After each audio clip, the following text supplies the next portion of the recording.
Okay, so let's prove desargues' theorem in 3D, in 3 dimensions, using some of the insights from that shadow drawing exercise.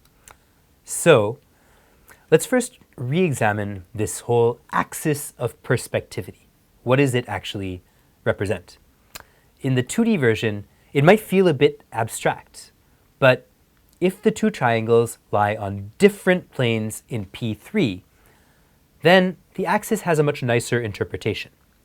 It's the edge where the plane containing one triangle meets the plane containing the other triangle. It might be helpful to shade in those planes. So the plane containing this triangle is going to meet the plane containing this triangle at this edge here. So that's the axis. It has a very simple, clear geometric interpretation. One question you might ask, what if the planes don't meet in a line? What if the planes are parallel? We just said that the two triangles lie on different planes. What if those are parallel?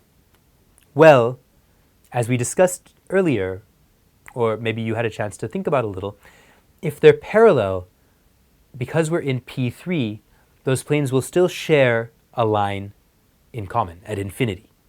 The line at infinity associated to this plane is the same as the line infinity associated to this parallel translation of the plane. So they'll still have an edge in common, and that edge is still going to be the axis of perspectivity. So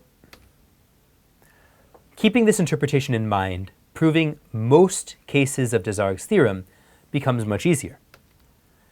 Namely, if two non-coplanar triangles, non-coplanar just means that they're in different planes.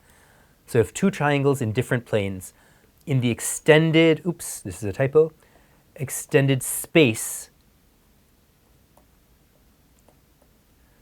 in the extended space P3, if they're in perspective from a point, then they're also in perspective from a line.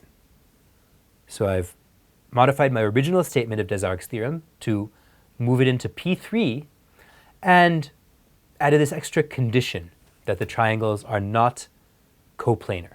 They're not in the same plane.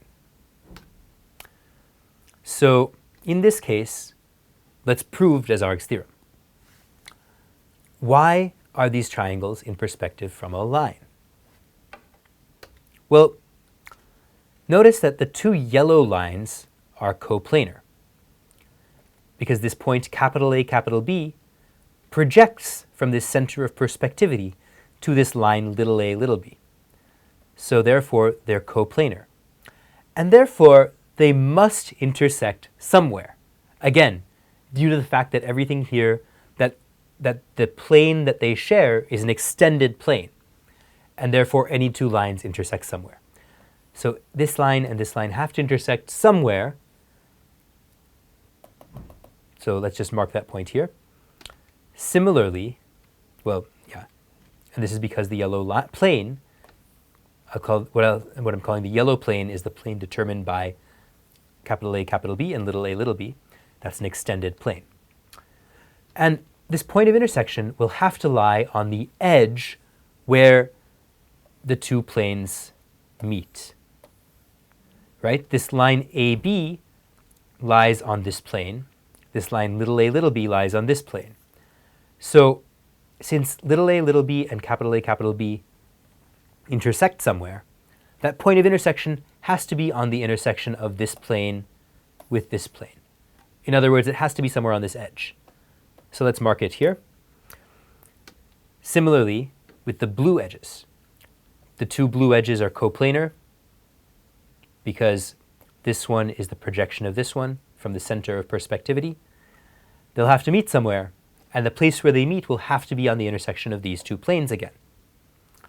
So it'll be somewhere that we'll mark here.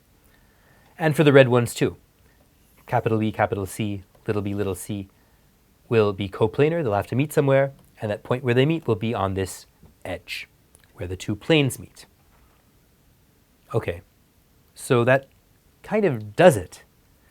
The edge where the two planes meet, we've just shown, serves as an axis of perspectivity for the two triangles. It contains the 3 points of intersection of the three pairs of corresponding lines.